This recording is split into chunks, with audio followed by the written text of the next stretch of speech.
Une situation sanitaire sans commune mesure avec les vagues précédentes. Ce sont les mots du ministre français de la Santé Olivier Véran à l'issue d'une visite du CHU de Fort-de-France en Martinique. Les Antilles françaises sont très durement frappées par l'épidémie de Covid-19.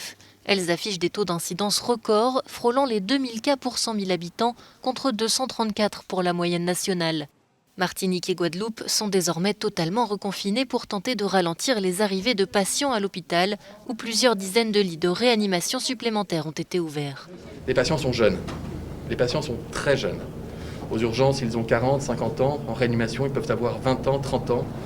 Ils ne sont pas forcément atteints de ce qu'on appelle les comorbidités. Ils ne sont pas forcément des grands obèses, ils n'ont pas forcément d'immunodépression.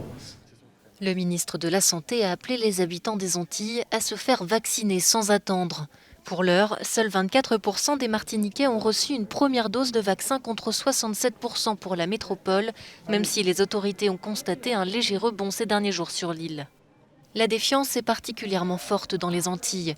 Beaucoup d'habitants ont du mal à faire confiance au gouvernement et à ses recommandations, notamment en raison du scandale du chlordécone, un pesticide dangereux et interdit en métropole, mais utilisé jusque dans les années 90 en Guadeloupe et en Martinique. Nombre d'Antillais se sentent également délaissés par Paris. Lors de cette manifestation à Fort-de-France jeudi, une centaine de soignants, pompiers et citoyens ont dénoncé le manque de moyens chroniques dans les établissements de santé. Plusieurs dizaines de personnels soignants volontaires ont été envoyés en renfort sur les îles en début de semaine. D'autres devraient arriver prochainement, a promis le ministre des Outre-mer.